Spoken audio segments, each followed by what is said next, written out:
then guys, how's it going and welcome back to a new video. Today we are stood outside of Celtic Park, the home of Celtic Football Club, and we are heading in there on a stadium tour. I have never been here before, so I cannot wait to get inside, and as always I am taking you guys along with me. I have done a few tours on the channel now, so be sure to go and check them out as well, but for now, let's get in there. Yes guys, welcome to Celtic Park, based in Glasgow, Scotland and the home of Celtic Football Club since 1892. As we head towards the stadium, I have to say I am a big fan of this red brick entrance they have here, along with this paved walkway that leads right up to the front of the stadium. Now, as always, before we head inside, I took some time to look around the outside of the stadium. There are some fantastic images displayed around the stadium which show the history of Celtic Football Club, starting right back in 1888 when the club was founded and all the way through to the present day. There is also two huge images on either side of the stadium which read "Paradise where legends are made." Now, before Celtic made this their home, they previously played their football 200 metres up the road, and when they made their move here, a local journalist described it as leaving the graveyard to enter paradise. And since then, Paradise has been used by the supporters as a nickname for the ground. There is also a number of legend statues, including Billy McNeill, said to be Celtic's greatest ever captain with the record number of appearances and led the club to European Cup victory. Brother Walfred, the founder of Celtic Football Club. Jimmy Johnson, once voted the best ever Celtic player. And Jock Stein, who played and later managed Celtic to a huge number of trophies, including the European Cup. I also took a quick look in the club shop, and as you can imagine, it was filled with green and white shirts, along with some cool memorabilia signed by some of the players. But let's head out of here and back to the stadium so we can get going on our tour. Once inside, I was provided with my tour lanyard before heading into one of the corporate suites where we were introduced to our stadium guide, Hugh. We started the tour by heading downstairs, passing some brilliant photos, including this one of Celtic fans at the UEFA Cup final in Seville 2003, where an estimated 85,000 Celtic supporters travelled to Seville to support the team. First stop on the tour was the trophy room, and as you can imagine there was plenty to see. To mention just a few, we have front and centre the Scottish Premiership trophy, the Scottish Cup and the Scottish League Cup. Now Celtic are the current holders of all three and have been for 3 seasons in a row now, making it a historic trebles treble. Downstairs I mentioned the photo, and here we have an award from that UEFA Cup final in 2003. Unfortunately Celtic lost to Porto in extra time, but the 85,000 Celtic fans received this Fair Play Award for their fantastic travelling support, and at the time described as the largest travelling support to have assembled for a single game. And finally we have the 1967 European Cup. The Celtic side, nicknamed the Lisbon Lions, managed by Jock Stein and captained by Billy McNeill, beat the favourites Inter Milan 2-1 in Lisbon and were the first British team to lift the European Cup. Heading out of the trophy room, we were shown this fantastic painting of the Lisbon Lions, which was painted to celebrate the 50th anniversary of their European Cup win.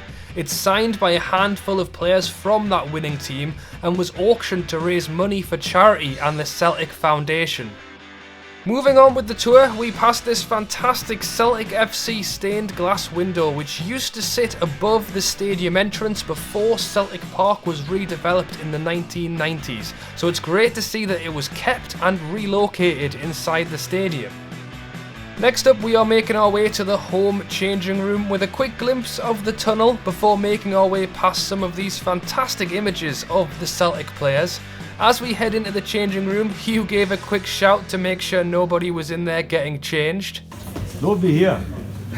There wasn't, and we were able to head inside and take a look at Celtic's home changing room. Just as you would imagine, the room was filled with green and white shirts, and it's a great size with plenty of space for all the players and staff who would be in here on a match day, and the dark wooden units gave a very traditional feel to the room. It's a brilliant home changing room.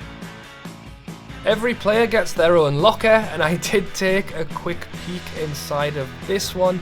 As you can see, there is plenty of space to store any clothes or valuables during the game, and I also found this old program from the previous match.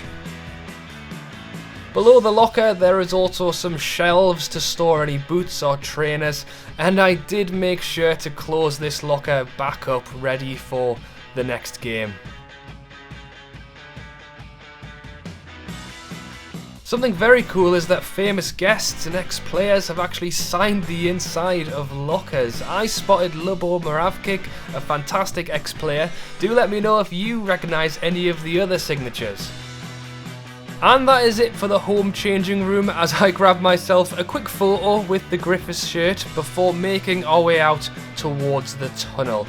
Now unfortunately we were unable to view the away changing room on the day, but I am told it's pretty similar to the home changing room, and they are down that corridor there.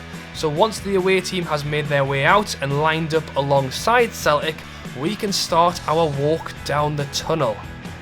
The tunnel here is quite narrow, so you can just imagine the two teams squeezed in side by side as they head towards the pitch, and a great way for Celtic to try and intimidate the opposition. And I know I say this on every tour I do, but what a buzz you get walking out to the pitch. It's always my favourite part of the tour, and it's no different here at Celtic Park. With a capacity of over 60,000, the stadium felt huge, and the Celtic fans are known for creating a fantastic atmosphere here. I mean, I got a buzz with an empty stadium. Imagine how the players must feel stepping out from that narrow tunnel out to a packed crowd of cheering fans. I mean, it must be incredible. As tradition on one of my tours, I grabbed myself a seat in the manager's chair of the away dugout before getting a bit of a shock as I stand up and hit my head off the metal cover. If you're over 6 foot and play away at Celtic, watch out, before grabbing a few final shots of the stadium stood at pitch side. Time to head back inside through the tunnel, and something I'm sure you noticed on the way out but I didn't mention are all of the bricks inside the tunnel. The Celtic fans had the chance to buy their own brick and put a message on it. Some have put their own name or a family member's, and many others have put a message to the players that they can see and read before heading out to each match. And as we get inside, we also get a quick view of the boards where the players would finish the game and come out to do their post-match interviews. Once inside, we made our way upstairs and back outside to take a look at the director's seats. It's not a bad view at all from up here. Stood in the main stand to my left is the Jock Stein stand, straight ahead is the North stand, and to my right is the Lisbon Lions stand. And I mentioned earlier the brilliant atmosphere in Celtic Park, and a more recent addition to that is the safe standing section they have in this corner. They have rail seating so they can stand for the domestic games, but also fold out the seats for the European games. The section holds 2,600 fans, with a waiting list of thousands more, and it took the fan group 6 years to get this passed. But now that it's here, it plays a huge part of the noise and atmosphere created on a match day. While I was up here, I had a quick look at some of the directors' seats and may have spotted one belonging to someone you might recognise, before taking a walk to the back of the stand and spotting a box which may also belong to someone you might recognise. Now, as you can imagine, the view from up here was fantastic as well, and to be honest, I don't think there is a bad view from anywhere in the stadium. And this is our final view of Celtic Park, as this is the end of the tour. As we make our way outside, I would like to say a big thank you to everyone I met on the day, especially Hugh, our tour guide, who made it a lot of fun. I had a brilliant time here and would definitely recommend the tour to anyone. Right guys, that is the end of the video. I hope you enjoyed it as much as I enjoyed my tour around here today. I'd love to come back on a match day sometime and experience the atmosphere, because I reckon it must be fantastic. As I say, drop a like on the video if you have enjoyed it, and be sure to subscribe if you are new. Like I mentioned at the start of this video, I have done a fair few stadium tours now, so if you haven't seen them, be sure to check them out on the channel as well. Alright guys, thanks for watching as always, and I'll catch you later.